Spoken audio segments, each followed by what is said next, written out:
probably talked about corruption.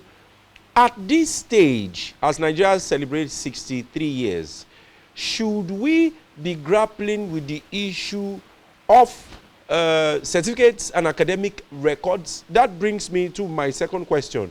The certificate forgery accusation of Alhaji Atiku towards the president doesn't seem to be going away. There's been a lot of developments to this now, but the president's aides are insisting that one can only forge what one does not have. How do you see this ugly development at this time in the life of the Federal Republic of Nigeria? I think it's quite unfortunate. Unfortunate because we should have better issues to ponder with, to consider, to address than such frivolities. But I think I'll put the blame on the doorstep of Mr. President. And why is that? He's the one, in my opinion, that didn't manage the issues well. Now, the reason is simple.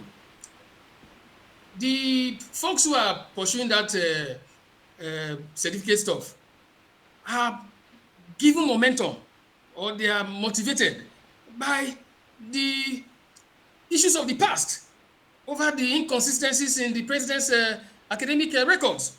Okay. That is the issue. Now, see my point. The president is a great guy, but like I said, he didn't manage the issues well.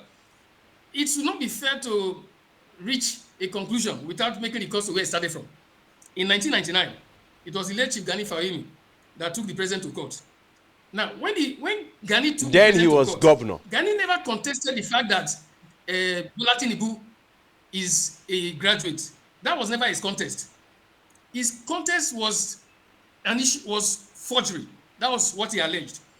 Now, unfortunately, as at that time, the president filled a form when he was contesting in 1998 for the governorship of Lagos State. And in that form, it wasn't Chicago State University that was filled. It was University of Chicago. Yes, University of Chicago. We have that. I'm just trying to put it in perspective. Yes. Secondly, this primary school he filled that he attended, St. Paul's Children Home School in Aroloya in Lagos. Aroloya, yeah, I'm not Yoruba. I tried to pronounce it as much as I could. Then the secondary school he filled, the government college Ibadan. Yeah. Those were the issues that Gani Fahimi took to court, which unfortunately were not quite addressed. You know, there are a number of factors in immunity and all whatnot. Yes. Not that he's not a university graduate. And some way, somehow, till date, those questions are still left unanswered. Because what Gani Fahimi said was that school was not existing, as are the dates reflected in the documents he submitted to INEC in that was late 1990s, the election was in 1999. So that's why I said there's a history to this mismanagement of his personal information. There is nothing to it. By the provisions of our laws, you don't need to go to any peculiar school for you to emerge as a leader. And it's normal because the fundamentals of universal suffrage gives room for everybody to participate in the process. That is ordinarily the essence of democracy. But personally, Frank, if you didn't go to primary school, secondary school, there's nothing wrong. Do you have an issue with that law that the highest office in the Federal Republic qualification is just a school leaving certificate, and whether you graduate or not is not an issue? Do you have a problem with it, or you think, okay, it's part of the process, since it's like that, it should be followed suit? What's your opinion on that? You just raised a vital issue there, Frank. See, I don't have a problem with it. I don't have a problem with it. If you go to other advanced democracies, it is not different, because the process is supposed to accommodate all and sundry. Why do people make their choice? You didn't even quote the portion as it is. It didn't just end as certificate. He said, or it's equivalent. Or it's equivalent, yes. I that just paraphrase. Masari, the former governor of Katsina State, when he was in the House of Rep, the issue was brought up. And the guy said that he left secondary school at, I think, class 3 because of the level of penury of his parents. But by that factor of equivalence, he was able to participate in the process. Let the people make their choice. It is too frivolous for the constitution to now be putting a PhD professor this as a requirement For Christ's sake, if we want to go by requisite measure, how many of the distinguished experts who had performance index when they were in office? So that provision in the Constitution is not wrong. It's very, very appropriate for in conventional democracy. Yes, we're talking about the qualification in the Constitution. Yes, for please emerging continue. in public offices. Yes, continue. Yes, so I made reference to the United States in the course of my earlier assertions. That Abraham Lincoln, the foremost and one of the best presidents America has ever had till date, Yes. didn't quite have the privilege of formal education. He was Imagine that the American self-educated. Constitution streamlines He was the yardstick self-educated. for Yes. emergence to say you must be a Harvard graduate or have one minimum or the other. He may have been disqualified.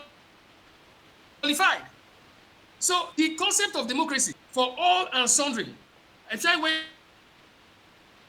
when they hit certain age range, to be able to participate, both to be elected and to vote. There's nothing wrong with it.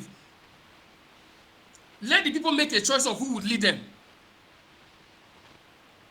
Okay. All right. Away from that, I think we have discussed extensively about the issue, but like I've said, it doesn't seem to be going away.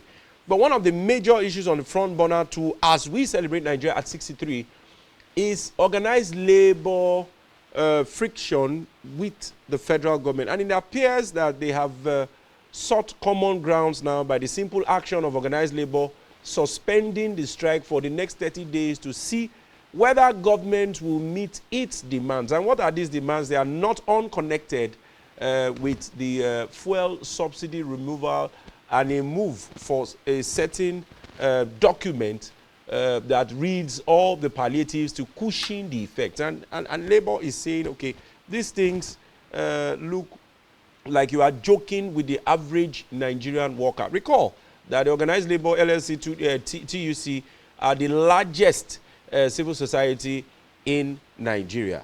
So how would you describe the federal government's management of the NLC and TUC recently after all the back and forth? Now, NLC decides to suspend its planned strike for 30 days. Do you see a future improvement in federal government organized labor relations moving forward? What is your opinion on that?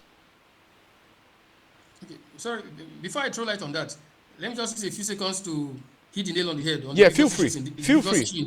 Feel free, Frank. All right. Because, you know, we're talking about the Tinubu, the certificate saga. Yes. I just diverted to some areas just to reflect the fundamental about the concept of universal suffrage, practice of democracy. That's fine. But that aside, like I said, the blame goes to the president in terms of management. But the university, this Chicago State University,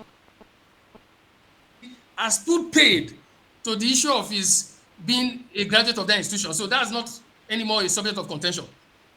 So if there's another issue in view, I feel that it's possible that the Atiku folks may resurrect the issues that were left unattended from the case that Gani took to court that has not quite been, in quote, exhaustively addressed. So maybe they want to resurrect something in that light.